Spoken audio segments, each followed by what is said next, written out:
구분응선에 이른 새누리당의 공천이 막판 진통을 겪고 있습니다. 비박계의 대거 공천 탈락에 반발한 김무성 대표와 친박계가 다시 충돌하면서 격렬한 파열음을 내고 있습니다. 그런 가운데 여야 정치권은 공천에 탈락한 무소속 후보들이 선거 판세에 어떤 변수가 될지 촉각을 곤두세우는 모습입니다. 배병유 월간경제풍월 대표, 김우석 미래전략개발연구소 부소장, 서양호 두문정치전략연구소 부소장, 윤희웅 오피니언 라이브 여론분석센터장 모셨습니다. 네 분 어서 오십시오. 안녕하세요. 새누리당의 공천 갈등이 정말 막바지로 치닫고 있는 것 같습니다. 어제 김무성 대표 8개 지역에 대한 공천 보류를 발표하자 이한구 위원장이 반박 기자회견을 열었고, 오늘은 김 대표와 친박계 최고위원들이 다시 충돌했습니다. 오늘 상황 저희가 준비한 화면 보시고 대담 진행합니다. 어저께 사실은 공감위에서 결정된 단수 추천지역 또 경선 지역에 대한 최고위원회 의결 과정에서 정해가 됐습니다. 정해가 된 상황에서 당대표께서 정해 중에 기자회견한 것은 적절치가 못했다.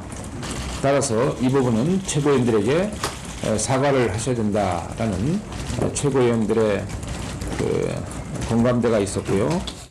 사과할 일이 아닙니다. 어저께 발표된 바와 같이 그 경선에서 결정된 사람이 6명밖에 안 됩니다. 그래서 이제 오늘 경선 결과가 많이 나올 것이기 때문에 한꺼번에 모아서 내일 하려고. 아니 그 자기들끼리 모여서 단답에 하는 거에 대해서 내가 뭐라고 이야기할 상황. 21세기 2016년 집권 여당의 모습을 저희가 지금 보고 있습니다. 사실 개파 정치를 여과 없이 좀 드러내고 있는 모습인데, 배 대표님 이런 모습 어떻게 평가하고 계십니까? 글쎄요, 당 공천 난리가 지금뿐만 아니고 과거에도 여러 번 있었습니다만은 지금 이 시간 현재 집권 여당의 공천 내분이 참 꼴이 말이 아니에요. 야당에 비해서도 지금 이거 위계 질서도 없고 규범도 없고 원칙도 없는 것 같은 생각이 드는 겁니다. 그리고 김무성 대표나 원유철 원내대표나 리더십 같은 게 없어요. 그리고 그것뿐만 아니라 과거에 새누리당 그 공천 학살 가지고 얼마나 많은 큰 홍역을 겪었습니까? 꼭 그 재판 같아요. 이미 현재로서는 지금은 이제 그런 공천 학살과 같은 이유 되풀이할 수 그걸 이제 교범을 삼아가지고 끝장냈어야 될 시점인데 네. 똑같이 되풀이하고 있는 꼴이에요. 그다음에 김무성 대표는 참 마스크가 참 좋으신 분입니다만은 좀 이런 위기 같은 데 왔을 때 강력한 어떤 대목이 안 보이는 것 같아요. 예. 청와대에 눌려서 그런지 모르겠습니다만 변화만 못 써요.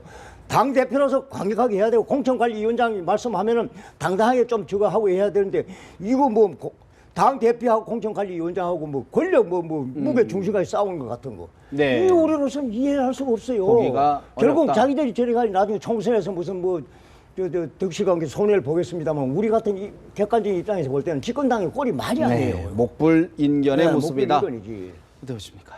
유신 정권이 씹어놓은 유정에도 허수아비 유정에도 현재 새누리당보다 낫겠습니다.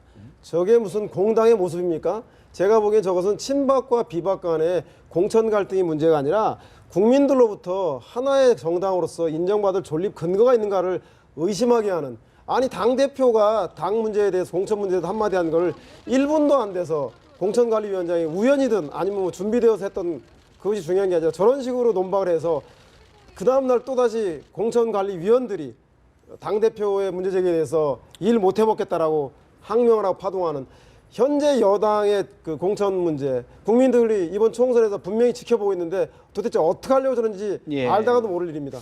지금 새누리당 외부 공천관리위원들이 지금 일단은 사퇴를 해서 지금 심사를 거부한 상태죠. 네. 이런 모습 어떻게 봐야 될까요? 일단 외부 인사들은 뭐 여러 가지 뭐 어떤 성향이 있다 이렇게 얘기를 하지만 당내 인사가 아니고 자원봉사하러 온 분들 아닙니까? 일종의, 그런데 예. 그동안 새누리당이 외부 인사들을 굉장히 홀대한 측면이 있습니다. 한 2, 3일 전에 또 그 신문에도 외부 인사가 반개혁이기 때문에 뭐가 안 된다 이런 얘기들이 당내에서 또 나오기도 했거든요. 그래서 사실 그때 외부 인사들이 이거 단체로 기자회견이라도 하는 거 아니냐, 해야 하는 거 아니냐 이런 정도로 굉장히 격앙돼 있는 상황이었어요. 그런데 공천 과정이 막바지 하다 보니까 참고 여기까지 온 상황인데 어제 공관위 결정을 하는 와중에 또 최고위원회가 정회 중인 와중에 김무성 대표가 공관위 활동을 완전히 부정하는 기자회견을 해버렸단 말이죠. 예정이 없던 기자회견이죠. 예. 그러다 보니까 공간 외부에서 온 공관위원들 입장에서는 어떻게 집권 여당 공당의 공천 과정의 메커니즘이 이럴 수가 있느냐라고 하는 불만을 본격적으로 표출한 거예요. 그런 면에 있어서 사실 당에 있는 분들은 굉장히 좀 부끄럽고 국민들한테 죄송하지만 정말 저렇게 모셔와서 다 개인의 생업들이 있는 분들이거든요. 그런 분들을 모셔와가지고 저런 국면까지도 몰아붙였다라는 건 지금 현재 우리 그 새누리당 집권당이 공천을 하는 과정뿐만 아니라 전체 의사결정 구조의 현 주소를 보여주고 있다 이렇게 보여집니다. 센 소장님, 사실 좀 일각에서는 이제 김무성 대표가 사실 이제 막판에 강하게 지금 어떤 반발하는 모습인데 이것이 비박계의 어떤 보여주기 위한 제스처다. 아니면은 뭐 이게 옥새 파동, 진짜 뭔가 막강한 저항이다. 이런 평가가 좀 엇갈리는 것 같아요. 어떻게 보십니까? 진작에 했겠죠. 만약에 이제 정말로 그런 이제 의도였다면 예. 이것이 이제 깊이 있게 일이 진행되기 전에 예. 초반에 사실은 이제 이 문제 제기를 강력하게 하면서 물꼬를 이제 다른 방향으로 바꾸려는 시도를 했을 텐데 지금까지 침묵하다가 이제 와서 이제 이 보이콧하는 것 일종의 이제 정치적인 스트라이크죠. 파업이죠. 예. 네, 파업인데 이것이 뭐 말씀하신 대로 어떤 이 국면에서 본인이 비박계를 보호하기 위해서 최선을 다했다라고 하는 인상을 주기 위한 뭐 일종의 제스처처럼 이제 비춰질 수밖에 없는 것이거든요. 너무 늦었다. 예, 그렇습니다. 방향을 바꿀 수 없는 상황이기 때문에 만약에 이제 당 대표와의 직인을 찍지 않는다, 후보도 공천된 사람들의 예. 불만이 있기 때문에 그런다 하더라도 뭐 최고위의 또 다수가 친박계이기 때문에 또 다른 어떤 의결상 절차를 거쳐가지고 아마 그거 없이도 진행하는 방법들이 있으리라고 봐요. 뭐 미완을 찾아낼 것이다. 네, 그랬기 때문에 이것도 현실적인 방안이 아닌 상황에서 일단 지금 뭐 불가피하게 어쩔 수 없는데 최소한 뭔가를 보여줘야 되는 부분에서 하는 것인데 이것도 지금 소극적인 모습일 수밖에 없고 그런 면에서 김무성 대표의 당대표의 위상이 이 국면에서 어쨌든 공천 과정에서의 불만을 표출하고 이런 것들은 떠나가지고 차기 대권 주자와 당대표라고는 이중적 지위를 가지고 있는 김무성 대표는 차기 주자로서의 위상도 상당 부분 손실이 되었고 훼손이 네. 되었고 당대표로서의 위상도 권력을 제대로 행사하지 못하는 그런 당대표이기 때문에 지금 사실은 식물 대표 같은 모습으로 국민들에게 비춰지고 있는 그런 상황이라고 하겠습니다. 어떻게 보십니까? 지금 새누리당의 이게 사실은 김무성 대표입니다만 집단 지도는 체제 아닙니까? 최고위원회에서 최고 의사결정을 과정을 하는데 당대표가 뭐를 하면 친박계 최고위원들이 뭐 거부를 하고 이거 도대체 이거 무슨 꼴이에요? 그리고 평소에 뭐 청와대에 대해서 소통을 많이 비판을 했습니다만 소통이라는 게 뭡니까? 당 대표하고 최고위원들하고도 안 보이는 데서 좀 소통 좀 하고 당 대표하고 공천관리위원장하고도 충분히 좀 소통 좀 해야 되지. 지금 공천과 관련된 개별 지역구나 개별 위원 간 이해 충돌 이 자체는 다 설명하기 어려워요. 그럼 뭐 어떻게 해야 돼요? 그걸 공개적으로 당 대표가 뭐 상향식 원칙에 위배된다 그러고 공천관리위원장이 그 바보 같은 소리다 이런 식으로 험한 말로 이렇게 추태를 보일 것이 아니고 소통 좀 해야지. 예. 여보시오, 이거 기본 원칙은 이런 거예요. 근데 공천관리위원회 역할은 여기가 아닙니다. 이렇게 소통을 해가지고 이렇게 추악한 면을 국민한테 보여주지 말아야지. 그러면 그 내일 모레 지점에서 4.13인데 네, 그러니까 저희가 이제 물어봤던 것이 여쭤봤던 것이 예. 과연 김무성 대표가 진정으로 지금 공관위의 활동에 제동을 걸기 위한 것인지 아니면 이른바 보여주기식 어떤 일종의 정치 그런 쇼인지 측면도 있는 것 같아요. 왜 그러냐면 어쨌든 이 공천 파당 속에서 김무성계는 그래도 거의 다 구제가 된 거 아닙니까? 그런데 네. 비박 중에서도 그런 측면에서 보면 그 비박계에서 보면은 김무성 대표에 대해서 그렇게 지적할 수 있는 상황이 있는 겁니다. 그렇지만은 크게 보면 김무성 대표가 보여지기 위해서 그렇게 했겠습니까? 리더십이 허약해가지고 조금 못 미치는 면이 있겠습니다만 의도적으로 그렇게 했다고 저는 보지는 않아요. 예. 그렇게 비치는 대목은 있습니다만은 어떻게 보십니까?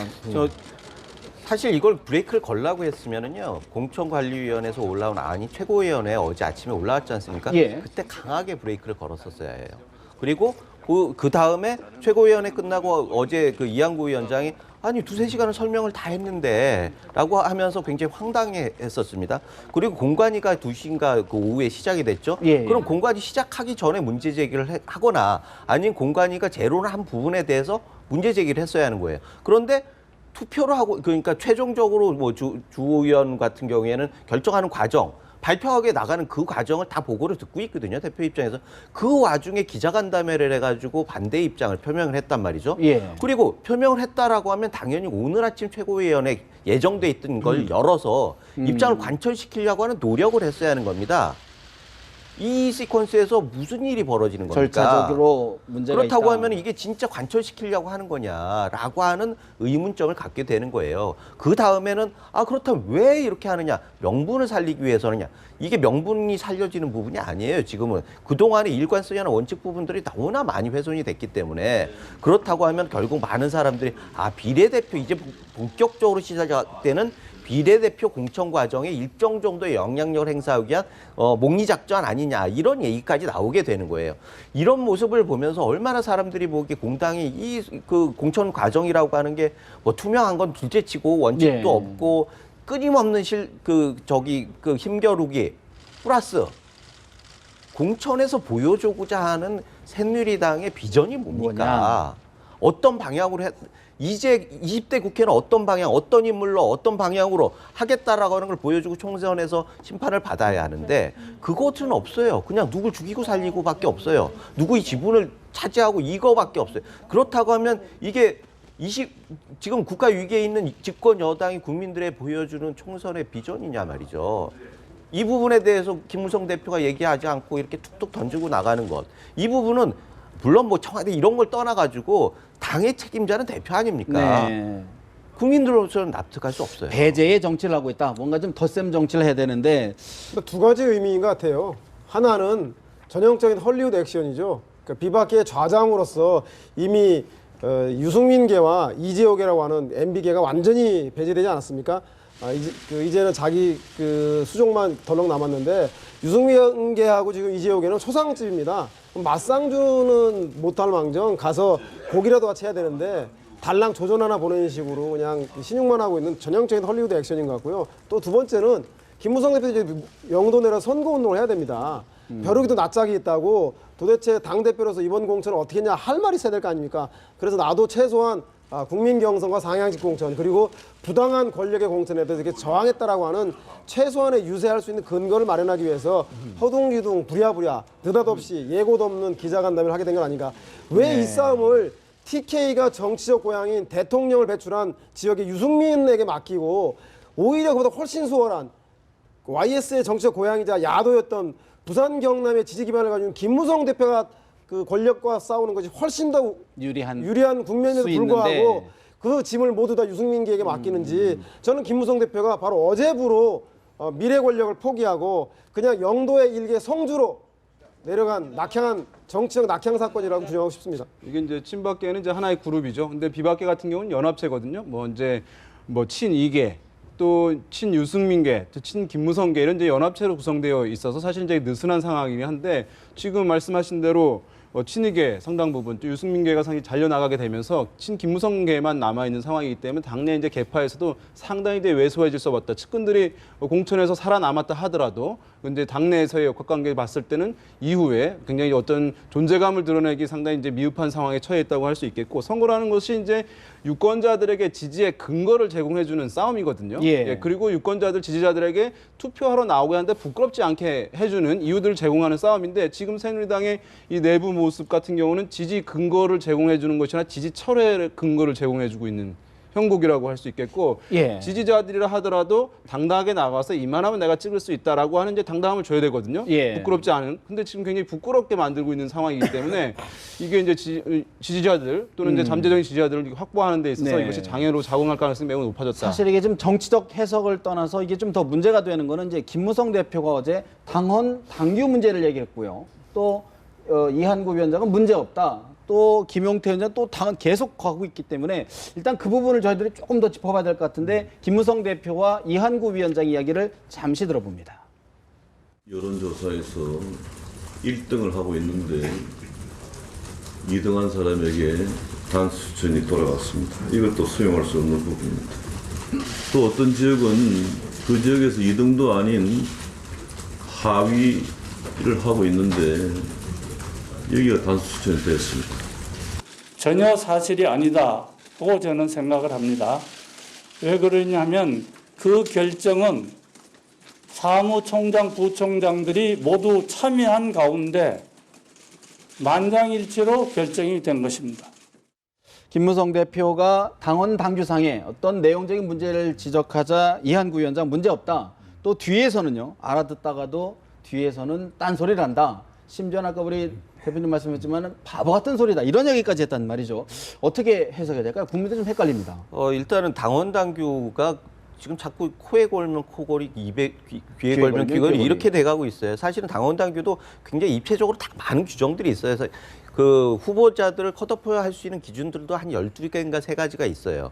그러니까 여론조사가 유일한 대안이 아닙니다. 그런 면에 있어서 그 여러 후보가 있는데 그런 10여 개의 요건들에 대해서 제척이 되다 보면은 2등이 될 수도 있고 3등이 될 수도 있는 거예요. 무조건 여론조사 1등이라고 해서 예. 되는 것만은 아니다. 여론조사는 여러 가지 요건 중에 하나일 뿐입니다. 네. 그런 면에서 또 여론조사가 높지만 사실은 결선에서 꼭 떨어질 것 같은 사람들이 있는 거예요. 그런 경우는 여론조사는 낮지만 이게 성장 가능성이 큰 경우 이런 것들을 정무적으로 또 판단하게 됩니다. 예. 그런 것들이 사실은 공관위가 일정 정도의 재량권을 가지고 할 수 있게 되고 그것을 결과적으로 최고위원회에서 추인을 하는 겁니다. 그러면 결과적으로 최고위원회에서 그런 문제 제기를 해가지고 그걸 결론을 내야 하는데 그렇지 않고 예. 국민들을 상대로 기자간담회를 했단 말입니다. 그렇다고 하면은 그래서 진정성 문제가 나오는 거고 실제로 이 부분에 대해서는 이한구 위원장이 얘기하기를 그런 문제 제기 있는 것들 다 소명을 했다라고 얘기를 하는 거예요. 그런데 뜬금없이 얘기를 하는 게 좀 이해가 가지 않는다. 그래서 아주 아까 말씀하셨던 그 격한 발언까지 나오는데 이런 면에 있어서 과연 당이 시스템이 돌아가고 있느냐. 그리고 또 하나는 이 규정이 당원 당규 모든 사람이 나와서 얘기해요. 당원 당규가 위반이다. 모든 사람이 양쪽에서 다. 이게 올바른 당원 당규입니까? 결국은 해석을 너무 자의적으로 하고 있다는 뜻이에요. 당원 당규는 객관적으로 규준이 정해지는 거고 그것은 담당하는 사람들이 그 안에서 지키는 활용을 하는 겁니다. 네. 외부에서 자꾸 이것 끌어다리고 저것 끌어다리고 해서 분란의 근거로 삼는 거는 그런 책임 있는 자세는 아니에요. 네. 일단 제가 보기엔 첫 번째 김무성 대표가 단수 공천에 대한 국민 경선과 상향식 공천이라는 원칙을 무너뜨리고 단수 공천, 우선 추천을 허용하면서부터 이 사단이 일어난 거기 때문에 제가 보기엔 그 원인의 책임은 김무성 대표로부터 기인하였다라는 것이 첫 번째 문제고요. 두 번째는 당내에 이런 당규상의 문제가 생겨서 이걸 헌법의 문제로 해서 법원에 이 문제를 제기할 경우에 대부분의 경우가 제가 정당에서 지켜본 바에 의하면 당 내부의 문제는 구성원 간의 원만한 합의로 결정을 하고 사법적 판단으로 판단하지 하지 않는 게 관례입니다. 예. 따라서 그건 뭐냐면 정당 내 주체들이 의사결정에 자율적으로 해달라고 하는 것이죠. 그래서 이 당원 당규는 아까 우리 김무성 소장님 말씀하신 대로 자기의 주장을 하기 위한 주장의 객관성과 합리성을 뒷받침하기 위한 근거일 뿐 제가 보기엔 정책 합의가 되지 않았다는 반증인 것이죠. 즉 이한구 공관위원장이든 김무성 대표이든 나 정치력 없어요.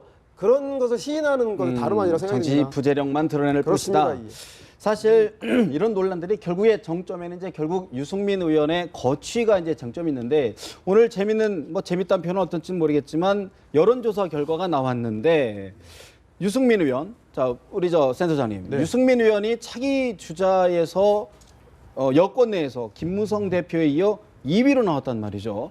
이런 흐름 어떻게 봐야 될까요? 이번에 이제 새누리당 공천 과정에서 유승민 의원의 거취는 아직 정해지진 않았습니다만 최대 수혜자가 누구냐 이제 이런 얘기를 하는데요. 유승민 전 원내대표가 아마 최대 수혜자라고 얘기할 수 있을 것 같아요. 예. 왜냐하면 단기적 차원에서는 지금 이제 당장 공천 여부가 불확실하기 때문에 굉장히 이제 피해자라고 인식될 수 있겠지만 중장기적으로 봤을 때 얼마나 유승민 의원이 대단한 사람이길래 어떤 사람이길래 대통령이나 아니면 이렇게까지 김밖에서 배제하려고 이렇게 유승민 의원을 타겟으로 한 것들이 이 새누리당의 이제 갈등을 촉발시켰느냐, 그걸 끊이지 않게 이것이 지금 가고 있느냐라고 하면서 국민적 관심이 높아지는 것이거든요. 그러니까 대중 정치인 대권 주자의 위상을 갖게 되려면 어떤 이제 권위에 대한 도전 경험을 보여줘야 되는데 여권 내부에서는 지금 박근혜 대통령이 워낙 강고한 지지 기반을 가지고 있기 때문에 그런 분들이 없어요. 왜냐하면 박근혜 대통령의 지지 기반을 옮겨 받고 싶어 하니까. 근데 유일하게 이제 유승민 의원이 대통령과 각을 세웠던 정치인으로 국민들이 이제 인식되고 있는 것이거든요.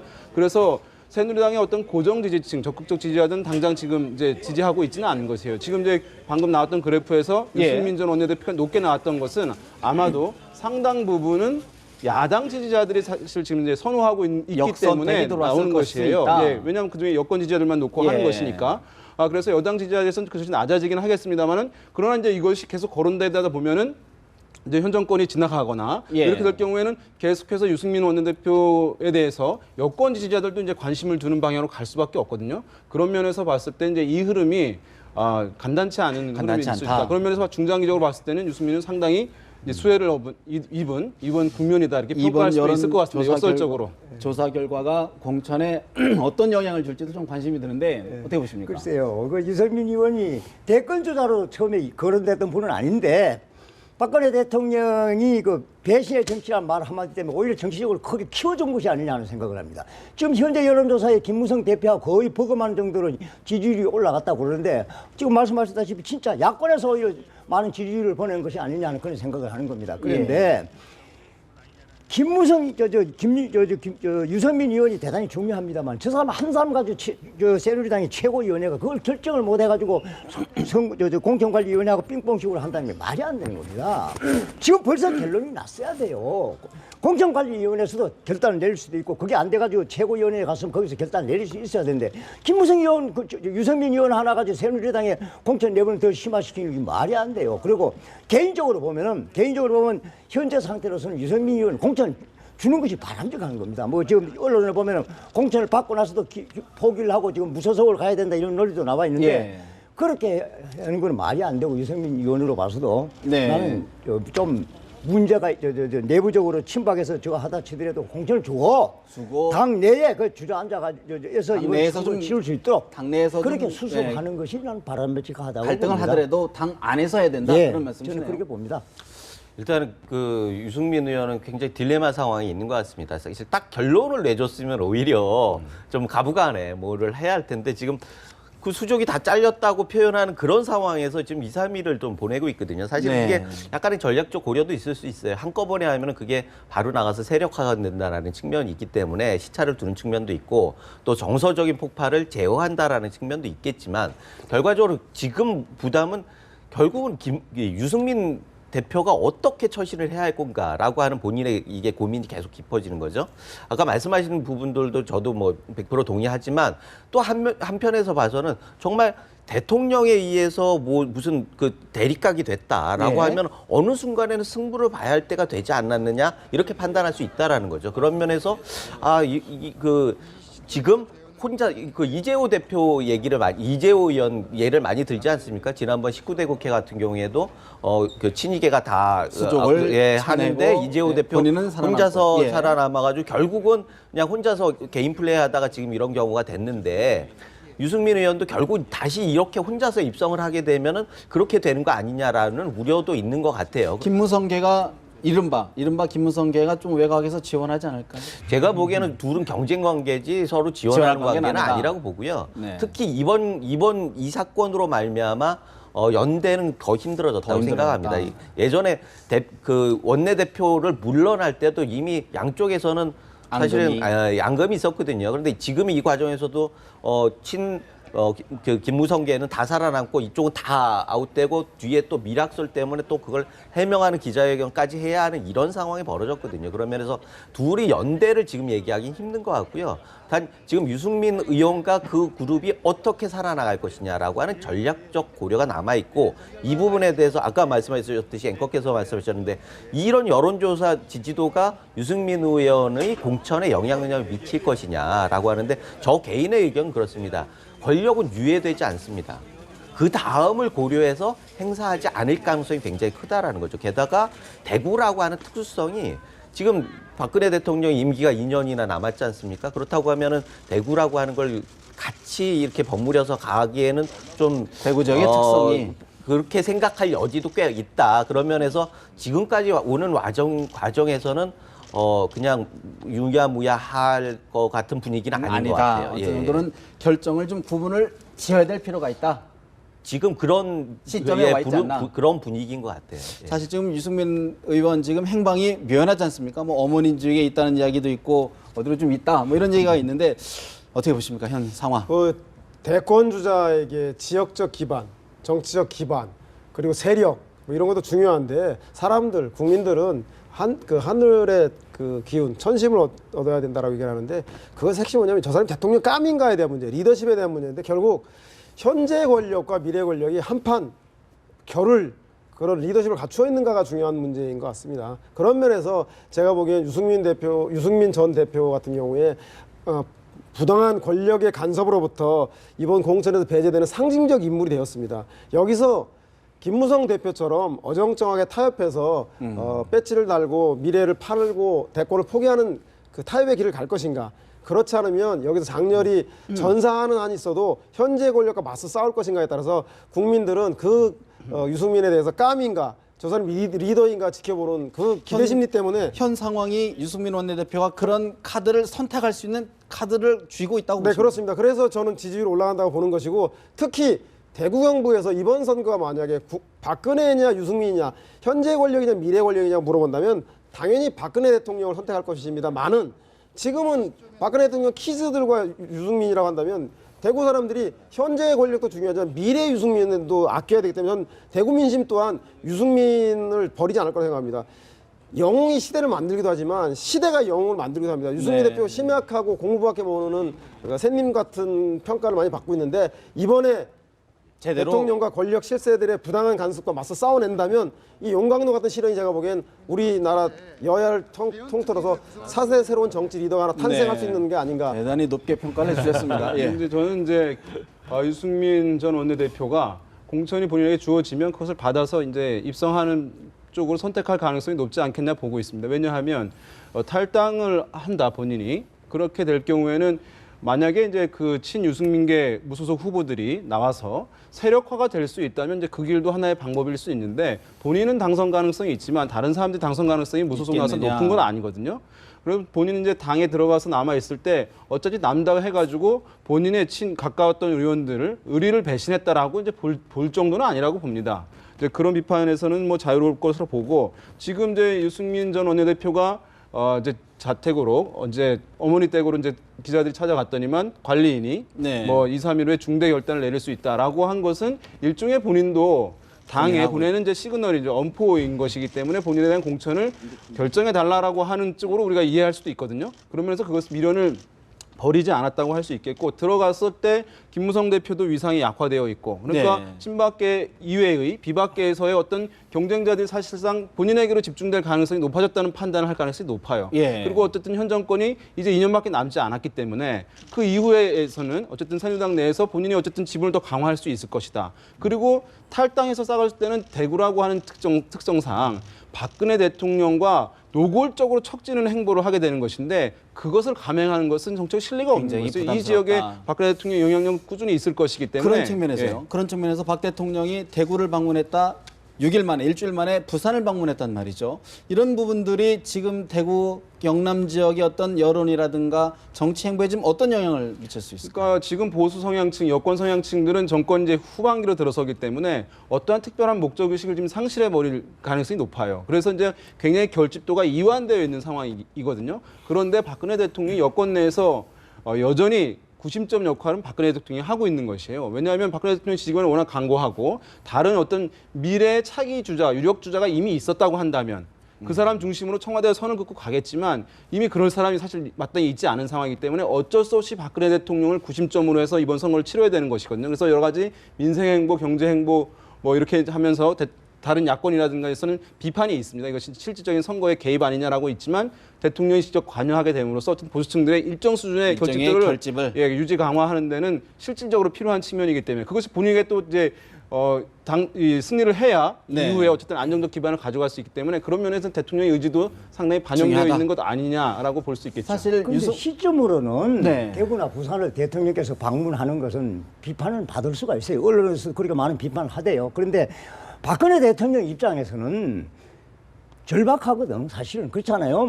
직접 저 대구나 부산 갔을 때 국회의원들 부르고 이렇게는 안 했습니다만 의식을 하고 가셨을 겁니다. 창조경제센터에 그 중국 1주년 기념 명분을 해가 경제 활동을 위해서 가셨습니다만은 선거에 관심을 가지고 가신 건 틀림없어요. 그런데 그래도 정치적인 비판을 고려해가지고 상당히 절제를 하면서 다녀왔기 때문에 네. 뭐 법적으로 따지고 이런 단계까지는 아닙니다. 아니고. 그 대신에 언론의 비판을 쭉 지켜보면 이거 오비 이야기는 어때 비판을 받을 수 있겠다.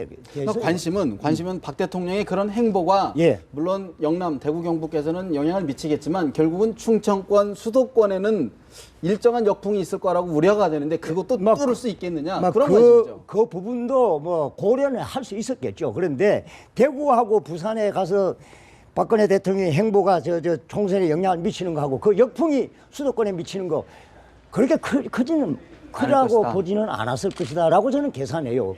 청와대도 충분히 그걸 고려하고 같지 않겠느냐 알겠습니다. 생각을 합니다. 사실 유승민 의원의 거취 못지않게 하나 또 궁금한 게 과연 지금 인천에 있는 우리 윤상현 의원 참 과연 어떻게 할 것인지 아직까지 공천 배제 컷오프가 됐는데 입장을 내놓지 않고 있어요. 일각에서는 무소속으로 출마할 것이다 뭐 등등 이야기 나오는데 어떤 전망 하십니까? 일단은 여러 가지 석연치 않은 부분들이 있어요. 사실은 이렇게 컷오프 되고 그 김무성 대표의 사과의 문제가 해결되지가 않았어요. 그런데 어제 김무성 대표의 기자회견은 그런 것들이 다 지금 의미가 없이 돼버리는 상황이 돼버렸어요. 그러니까 여러 가지 뭐 그 어제 상황이 아주 세세한 것들을 변화시켜 버렸습니다. 둘째는 지금 이 절차적으로 보면 3일 동안 공고를 해야 해요. 새로 후보를 하려고 하면. 그러면은 지금 오늘이 벌써 목요일이죠. 목금토 주말 넘어가고 그러면 언제 심사를 해가지고 언제 하느냐. 뭐 시간적으로 한다고 해도 기존에 다른 후보들이 등록을 안 한 지역이거든요. 네. 그러면은 어디에서 또 발굴을 해가지고 넣을 거냐. 그렇게까지 무리를 할 필요가 있느냐, 할 수 있느냐, 그럼 지는 후보를 괜히 거기다 앉혀놓을 이유가 있느냐라고 하는 여러 가지 고려들이 있기 때문에 지금 선뜻 가가지고 물지를 않는 거죠. 그런 상황을 보면서 윤상현 의원도 지금 여러 가지 계산을 하고 있을 거예요. 또 나름대로 여론도 보고 당내 분위기도 보고 그리고 지역 상황도 보고 이런 상황에서 나가서 당선될 수 있는지 없는지도 보겠죠. 이런 여러 가지가 아주 주말까지 한 2, 3일 정도까지 계속되다가 결국은 뭐 주말이나 다음 주 정도에는 정리가 될 건데 문제는 지금 상황에서 새누리당도 참 답답한 거예요. 공천을 안 하자니 또 여론의 그것도 있고 화살이. 하자니 너무나 형식적이고 이게 뭐가 잡히는 것이 없고 이런 상황이기 때문에 야당이 그냥 가져가게 되는 상황이 게다가 공관위는 다른 것 때문에 정신이 없는 거죠.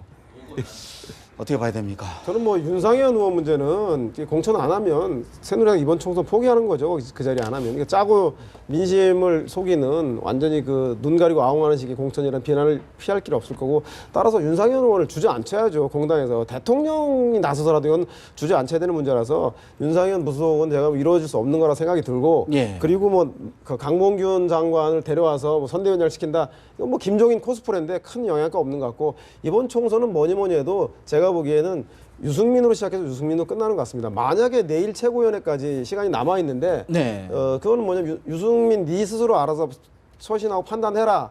라고 하는 시간을 준 거라고 생각이 듭니다. 저는 유승민 의원이 목을 빼고 사약을 기다리든 사면을 기다리든 수동적인 자세로 기다려서 제2의 김무성으로 전락할 것이 아니라 지금 제가 보기에는 사약인 낙천을 주면 무소속 출마를 선언한 게 맞고 그 사면인 공천을 주면 공천장을 반납하고 불출마를 선언하는 것이 합당하다. 현재 권력과 맞서 싸우는 미래 권력으로서의 국민들이 보기에 저 사람은 깜이다라고 하는 리더십을 보이는 것이고 이것이 바로 여당이 살아있다라는 걸 통해서 여당 내 지지자들도 호소하고 여야가 균형 있는 선거가 되는 변화하는 선거가 될 수 있는 기회이기도 한 것 같습니다. 근데 말이에요. 사실은 이제 여권 전문가들 분석에 가능성은 좀 낮다고 하면서도 사실 이른바 비박연대 가능성 여러 계파들이 좀 온건한 보수 성향의 그 낙천자들이 모여서 하나의 정치 세력을 만들 수 있는 것 아니냐는 가능성이 계속 나오는데 저희가 오늘 진영 의원의 탈당 기자회견 얘기 잠시 들어보고 대담 더 이어갑니다.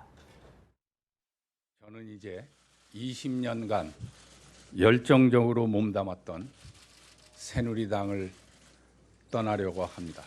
오직 국민 편에서 일하겠다는 국민과의 약속을 지키려 했던 지난날의 저의 선택이 오늘 저에게 이처럼 쓰라린 보복을 안겨주었습니다. 앞으로 어떻게 할지에 대해서는 더 좀 생각을 하고 또 주민들과 상의를 해서 당을 떠나지만 출마 여부는 지금 명확하게 밝히지가 않은 상황인데요, 전 기자님. 참 아까 거듭 말씀드렸던 이런 비박연대, 이런 어떤 새로운 정치 세력화 가능성이 있다고 보십니까? 가능성이 이제 높지 않다고 봅니다. 이제 지금 보면 지난번에 이제 친박 연대 같은 경우에는 어쨌든 공천의 피해를 받은 사람들이 이제 모임을 만들어서 이제 나온 것이긴 한데요. 그것이 이제 위력을 발휘했던 것은 희생당했고 동정심도 발휘됐기 때문에 유권자들로 하여금 성과를 보이기 때문에 사실 더 중요했던 것은 박근혜 대통령이라고 하는 미래 주자가 건실했기 때문에 이 세력은 미래와 연결되어 있다라고 하는 시그널을 이제 유권자들에 주었기 때문에 그런 기대감을 갖고 사실은 투표를 해준 것이거든요. 그래서 살아남은 거고 위력을 보인 것입니다.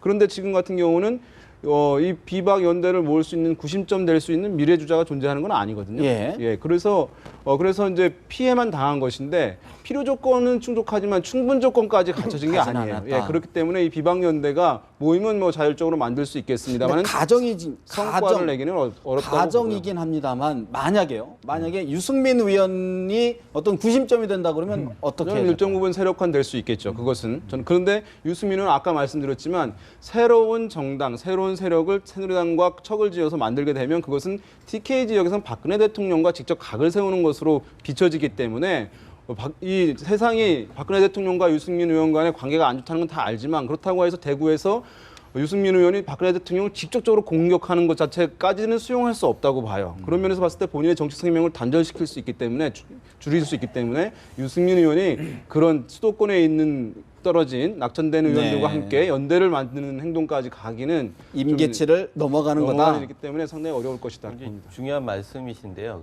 지금 그 유승민 의원은 무소속으로 혼자 나가면 될 가능성이 있습니다. 그건 동정심이라고 하는 부분들도 있고 물론 미래 가능성에 대한 일정 정도 이렇게 저축을 해놓는다는 의미가 있어요. 그러나 그게 세력화된다라고 하는 건 지금의 권력을 약화시킨다는 뜻이거든요. 그럼 이게 대구 사람들, TK 지역 사람들의 TK 정권이라고 생각하는데 TK의 미래 불확실한 권력을 추구하는 미래 불확실한 사람이 지금 현존하는 권력을 무력화시킨다. 그 둘 중에 하나를 선택해라라고 하면은 선택은 현 권력이 될 거 아닙니까? 네. 그런 면에서 그렇다고 하면 유승민 의원도 당선될 수 없습니다. 그러면 모두가 이제 지리멸렬로 갈 가능성이 꽤 있어요. 물론 그 과정에서 이게 항상 그 변수들이 있기 때문에 어떻게 플레이하느냐에 따라서 어떤 메시지를 던지느냐에 따라서 죽어도 살 수는 있습니다. 하지만 선택을 강요할 경우에는 살아남기는 쉽지 않다. 저는 그렇게 생각하지 않습니다. 저는 두 가지 이유 때문인데요. 하나는 여론과 명분이라고 하는데 그 여론은 뭐냐면 국민들이 보기에 언론에서 자꾸 여권의 그 분당 얘기를 하는 이유가 야권이 분열되어 있는 상황에서 여당도 여권도 분열되어서 기울어진 운동장을 좀 바르게 하자. 그래야 공정한 경쟁이 되지 않겠냐고 하는 그런 여론이 있다라는 것들이 중요한 대목이고 두 번째는 아니 세상의 어느 나라 역사를 보더라도 역성혁명의 명분이 지금에 있는 왕을 처단하겠다고 나옵니까? 왕 주변에 있는 간신무리들 때문에 이 나라가 이 꼴이다 그래서 저 간신을 처단해서 왕을 바로 세우는 충의의 발로다라고 제가 보기에는 유승민 의원이 뜻을 세워서 그 병사들을 모아서 그 옆에 있는 난신 적자들인 간신들인 진박들을 쳐내겠다라고 명분을 걸고 이 싸움을 해 나간다면 오히려 박 대통령을 옹호하기 위한 항상 쿠데타나 역성혁명은 주변에 있는 간신을 몰아내고 충의를 세우기 위한 걸로 합니다. 그래서 실권을 장악한 이후에 이제 여러분들의 뜻이라면 국민의 뜻이라면 하고 이제 그 나라를 바꾸는 것처럼 새로운 그래서 해석이신데 제가 보기에는 여론과 명분 두 가지가 있기 때문에 충분히 가능하고 영웅이 시대를 만들기도 하지만 현재 같은 난세가 유승민이라고 하는 영웅을 만들 수도 있는 겁니다. 유승민 의원이 결단해서 병사 장수들을 모은다면 능히 황후장상의 시가 따로 있습니까? 지금이 기회라고 생각이 듭니다. 못할 법 없다. 난신족적 굉장히 센 발언이신데 사실 뭐 역시 그 선거나 이게 정치를 잘 아시니까 어떻게 해야 할지 코치까지 해주시는 거예요. 그런데 제가 생각해도 그렇게 만약 나온다면 그런 식으로 접근할 것 같아요. 그런데 언론에서 그렇게 써줄까요? 과연 그렇게 해서 세력화돼가지고 대구에서 일정 정도 기분을 챙긴다라고 하면은 그거를 대통령 레임덕이라고 쓰지 않을까요? 뭐 저는 뭐 본인은 물론 네, 유승민 그런 명분을 의원은 세우겠지만. 유승민 의원은 당연히 이렇게 할 거라고 보지만 사람들은 그렇게 보지 않을 거고 그 부분에 대해서 결국은 강요받게 될 겁니다. 선택을 하도록. 그런 면에 있어서 제가 보기엔 그게 현실화되기는 참 쉽지 않고 만약에 그 길을 걷는다면 보다 장기적인 플랜을 가지고 그렇게 할 수는 있지만 지금 성과 보기는 쉽지 않다. 알겠습니다. 한 가지 여권 이야기 한 가지만 간단히 짚어보고 넘어가겠습니다. 배 대표님, 네. 여권에서 강봉균 전 장관을 예, 예. 선대위원장으로 앉히겠다 예. 영입 제의를 했습니다. 예. 김종인 대표에 대한 맞불 카드로 읽혀지는데 예. 경제 전문가시니까 네. 어떤 그런 효과가 측면이 있을까요? 보이네요. 네. 김종인 당대표가 비대위원장이 원래 그 경제 민주화라는 경제 그 브랜드 아닙니까? 강병균 전 의원, 전 부총리 장관 지내신 네.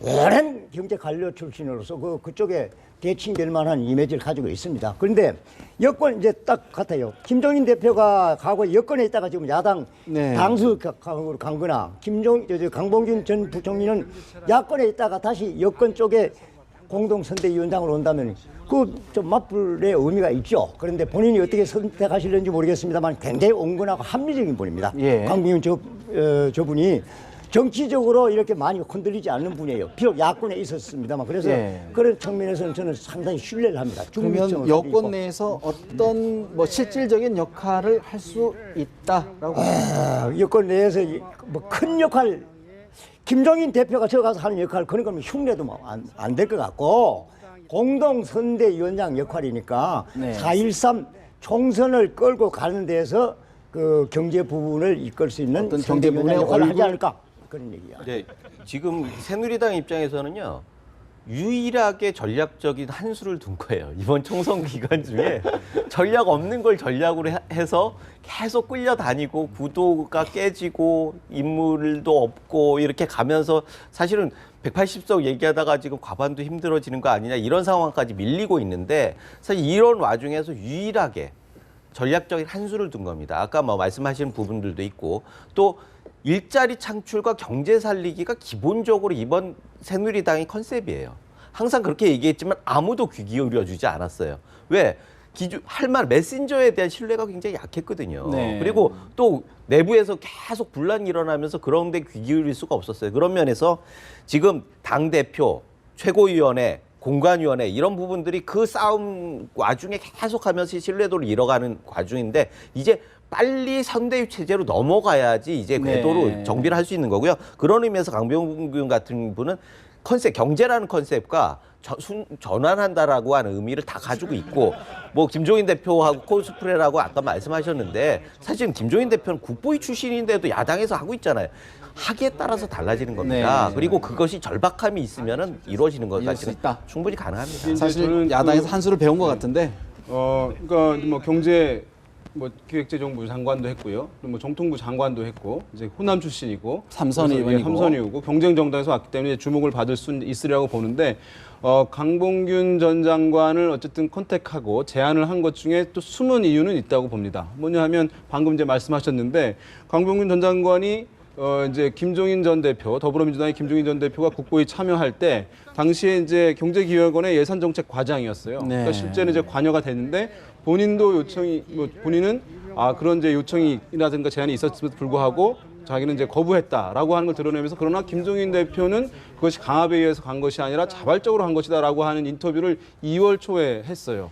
그러니까 어떤 면에서 봤을 때 김종인 대표에 대한 저격수 성격도 갖고 있는 거예요. 그런 면에서 지금 김종인 대표가 대중적 메시지에 굉장히 파워를 갖고 있는 상황인데 그런 이제 메신저로서 말씀하신 신뢰도를 약화시킬 수 있다고 하는 이제 계산도 여러 가지 강봉균 전 목적이 장관에 있다. 대한 이제 컨택에 대한 그 이유 중에 하나라고 할 수 있겠습니다. 아직 뭐 강병훈 전 장관이 수락을 한 건 아니기 때문에 뭐 자세하게 저희가 얘기할 수는 없는 것 같고요. 뭐 좋은 정책적 경쟁으로 갈 수 있는 것은 긍정적인 것 같고요. 네. 하지만 뭐 주도성의 면에서는 야당 따라하기는 정치적 메시지는 좀 약하지 않나 생각이 듭니다. 알겠습니다. 야당 이야기 좀 한번 해볼까요? 사실 지금 야당 국민의당 오늘 김한길 전 선거대책위원장이 탈당을 하고 완전 무소속을 불출마. 물출마를 선언했죠. 불출마를 선언했습니다.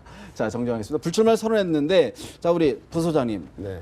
어떤 의미, 어떤 목적의 불출마일까요? 저는 뭐 총선을 포기하고 향후에 뭐 정계 은퇴라는 표현을 쓰지 않았기 때문에 명분을 가지고 야권연대라고 하는 명분을 남겨둔 채 정권 교체라고 하는 대권에서 한 번 더 기회를 보기 위한 보겠다. 명분 축적용이 아닌가 생각이 듭니다.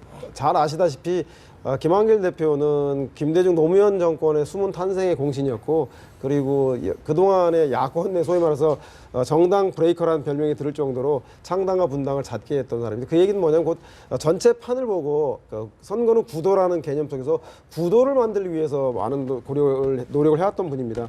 특히 이번에 야권 연대를 강하게 주장했던 것은 실제로 이번 선거에서 그것이 전부 다는 아니죠. 여야의 민생 문제, 경제를 둘러싼 여야 1대1 대결 구도가 그 경제 문제가 제일 중요한 문제인데, 그 경제 문제를 1대1 구도로 만들기 위해서는 야권 연대가 전제임을 누구보다 잘 알고 있는 문제이기 때문에 저는 그 전제를 만들기 위한 명분을 위해서 최선을 다하고, 그 명분이 수용되지 않는 것에 깨끗하게 패배를 인정하고 향후 도모하기 위한 2보 전진한 1보 후퇴가 아닌가 생각이 듭니다. 사실 근데 국민의당 원래 입장에서는 김한길 대표는 자기가 스스로 진로 선택에 실패했어요. 탈당할 때도 안철수 의원 따라서 딱 이렇게 결단해가니까 상당히 저울질을 하다가 막판에 탈당을 했습니다. 그러나 안철수 대표하고는 새정치민주연합의 공동 대표를 했던 그런 처지인데, 가서도 또 엇박자를 보내는 겁니다. 그리고 명분은 수도권 연대 실패에 대한 책임을 진다고 이런 말씀을 했습니다만, 국민의당 자체는 소속은 남아있잖아요. 탈당은 하지 않고 불출마를 했으니까 제가 볼 때는 자기 스스로 선택에 실패한 거에 책임을 지고 불출마합니다. 네. 이번에 그 불출마가 불가피하지 않느냐, 저는 그렇게 그렇게 봤어요. 보시고 네. 사실 국민의당 입장에서는 지금 수도권 한 석이 참 아쉬운 상황인데, 이렇게 하면 광진갑이죠. 광진갑 굉장히 좀 어렵게 되는 상황으로 될 것 같은데, 아울러서 지금 국민의당 내에서 또 공천 갈등이 많이 있지 않습니까? 전정배 대표하고요. 이런 부분 어떻게 좀 전망하십니까? 일단 전정배 대표가 복귀한 거 보면 일정 정도 뭐 수습 내부적으로 국면으로. 하고 있는 것 같고요. 지금 사실 뭐 이 좌고우면할 수 있는 단계도 지났고, 이제는 뭐 거의 백병전 단계가 아닌가 싶습니다. 그래서 살아와야 하는 그런 상황이고, 아까 김한길 위원장 같은 경우에도 사실 나가서 떨어질 거냐, 아니면 불출마를 해서 작은 명분이라도 가져갈 거냐, 이런 선택이 외통수에 있었다고 봐요. 이게 뭐 탈당할 명분도 없고 안에서 출마할 실익도 없고, 이런 상황에서 결정을 하는 거고, 지금 어찌됐든 국민의당에서는 이제 명실공히 안철수 당임인 거를 내용을 통해서 확인을 한 겁니다. 그렇다고 하면은 이제 안철수 원톱 시스템으로 가는 거죠. 그런 면에 있어서 안철수 의원이 그동안의 지리멸렬을 극복하고 정말 파이팅과 또 새로운 기대, 국민적 기대를 불러일으킬 수 있느냐 없느냐, 이 부분이 관전 포인트고요. 사실 야당 분열로 뭐 제3당 이런 것들은 이미 뭐 그런 단계는 지났다. 예. 실질적인 원톱 시스템이다. 네, 오히려 국민의당 포인트는 이제 김한길 대표 전 공동위원장의 문제가 아니라 천정배 의원과 안철수 의원이 타협을 해서 남았는데, 그 타협의 지점은 제가 보기에는 호남권에 대한 물갈이 정도에 대한 타협이라 생각이 드는데, 광주 공천. 예, 광주 공천인데, 사실은 현재 있어서 호남에서는 유일하게 국민의당이 우위에 있는, 호남에서 국민의당이 그 1당이고 그 더불어민주당이 공격적인 당인데, 그래서 선거 구도가 더불어민주당의 신진 물갈이 대 국민의당의 현역 기득권 구도가 되었는데, 그 현역 기득권 구도를 천정배 의원의 변화의 요구를 얼마만큼 안철수 대표가 수용했을까, 그 부분에 대해서 그 리더십을 발휘하는 두 분의 그 호남의 물갈이 정도가 마지막 남은 국민의당의 지지를 호남에서조차 처리할 것인가 말 것인가를 가늠하는 중요한 포인트가 될 것이다. 예. 자, 사실 이제 더불어민주당 지금 관심 있던 분이 하나, 사실은 정청래 의원이었는데, 사실 이제 불출마를 선언을 했어요. 사실은 뭐 탈당을 해서 무소속으로 나올 것이냐 말 것이냐 뭐 여러 가지 설들이 있었는데, 우리 센터장님 어떤 의미에서 이런 선택을 했을까요? 뭐 저는 트위터 대통령이라고도 불리기도 하고, 이제 야권 지지자들에게서는 이제 상당히 이제 비중 있게 이제 온라인 등에서 활동이 좀 많았긴 했는데요. 지금 이제 뭐 여러 가지 이유들이 있고 당을 위해서 희생하는 모습들 이제 보이고 한 측면도 있습니다만은, 어쨌든 가장 중요한 것은 그 지역에서 본인이 다른 선택을 했을 때, 탈당해서 무소 출마 등을 했을 때 당선 가능성 여부 그것이 네. 사실은 가장 중요한 의원들의 의사결정 요인일 수밖에 없는 것이거든요. 그래서 만약에 가능성이 있었다면 이제 그런 쪽에서 명분들을 또 만들 수도 있었겠지만 그 가능성이 사실은 아무리 이제 이 지역에서 지지 기반이 강고하다 하더라도 무소속으로 출마해서 당선되기는 쉽지 않은 것이거든요. 수도권에서 그런 면에서 봤을 때 그것이 이제 많이 영향을 이제 미치지 않았나 싶고요. 근데 어제 탈당 기자회견을 하면서 굉장히 이제 의미 있는 발언이 있었는데 뭐냐면 김종인 대표에 대한 이제 뭐 반공격, 이제 반옹호인데 인간 김종인에 대한 이제 비판을 하더라도 당 대표로서의 김종인에 대한 비판은 자제해 주십시오라고 이제 얘기를 하면서 김종인 대표에 대한 서운함들을 이제 사실은 노골적으로 표현을 한 것이긴 하거든요. 그런 면에서 봤을 때 본인이 이제 김종인 대표가 야권 강성 지지하는 상당히 불만들이 있는 것이거든요. 지금 상황에서 그러니까 본인이 그것에 대한 피해를 받았다라고 하면서 이제 야권 강성 지지자들에게 의미 있는 네. 존재로서의 남고자 하는 모습들을 일단 인식시키기 위한 어제 이제 행보였다 이렇게 이제 평가할 수 있을 것 같습니다. 역시 좀 영리하다는 생각이 들어요. 사실은 굉장히 발빠르게 움직이거든요. 새는 사실 새를 기반으로 가지고 있지는 않잖아요. 정청래 의원이. 그런데 순간순간 굉장히 순발력 있게 움직이거든요. 김종인 대표가 왔을 때도 딱 이렇게 달라붙어가지고 뭐 이렇게 하는 부분들도 있었고 나름대로 변신들도 꽤 하고 그런데 이 순간에서는 사실 물에 빠진 사람이 막 발버둥 치면 누가 구해주지는 못합니다. 도드라가죠. 예. 그런데 확 들어가면은 그때 와가지고 구해주는 거거든요. 지금 상황에서는 본인이 발버둥 쳐서 될 수 있는 상황이 아니에요. 지금 무소속 가서 당선될 수 있는 것도 아니고 이런 상황에서는 대선이 있기 때문에 사실 한 텀 쉬면서 자기 이미지 개선도 하면서 이렇게 하는 걸로 활용한다면 그 다음에 미래가 있는 거죠. 그런 것들을 잘 캐치한 것 같고 여기에서 하나 또 다른 부분은 옆에 지역구인 새누리당 강승규 의원입니다. 네. 지금 참 안타까운 게 지난번에 그 18대 때 국회의원하고 19대 때 공천을 못 받았어요. 그런데 그때 탈당을 해버렸습니다. 사실은 한 텀 쉬지를 않고 탈당을 하고 그것 때문에 지금도 뭐 조사를 받고 있어요. 뭐 당원들 같이 탈당한 뭐 이런 걸 가지고 그러고 안대 그 후보 왔을 때 또 뭐 XX 당 뭐 이렇게 네. 해가지고 또 원래 이번에 또 안 된다니까 또 탈당을 한다는 겁니다. 무소속하기로 예. 출마를 선언했죠. 그렇다고 하면 본인이 들어올 때는 정당하게 들어온 거 아니거든요. 그때 대통령 선거 끝나자마자 그다음에 몇 달 후에 총선이 있어가지고 지역구 활동 안 하는데 그냥 청와대에서 꽂아가지고 들어왔어요. 그동안에 그 지역에서 활동하던 사람들은 그야말로 넉넉히 당했어요. 그런데 이제 와가지고 물론 뭐 억울한 건 억울한 거지만 네. 그렇다고 해서 끊임없이 당을 배척하고 당에 대해서 반기를 들고 거기에 대해서 막말을 하고 이런 식의 정치를 하면서 정말 막말은 이쪽에 뭐 정청래 의원이 그것 때문에 공천을 안 하는데 집권 여당의 전직 국회의원의 모습으로 보기에는 대비가 된다. 좀 안타깝습니다. 네. 저는 그 정청래 의원 같은 경우에 예. 강성의 운동권으로 난 불법할 줄 알았어요. 그런데 제 예상이 다르게 100일 정도를 하겠다 하니까 잘 결단했다고 보고 지금 나이를 받고 젊으니까 미래를 위해서 자기 미래를 선택을 저는 잘했다고 봅니다. 다음 텀에 다시 활동할 수 있는 기회가 오지 않을까 하는 그런 생각을 해요. 아무래도 대선 또 전국에 남아 있다 보니까 네. 어떤 일정한 역할을 할지 않을까 기대가 되는데 우리 사회자님도 이제 전문 패널 전문가 다 아니 되시고 그냥 의견이 그렇습니다. 저는 뭐 정청래 1거 3타 세 가지 얻은 것 같아요. 자기 희생을 통해서 일단 문재인의 마음을 얻은 것 같고요.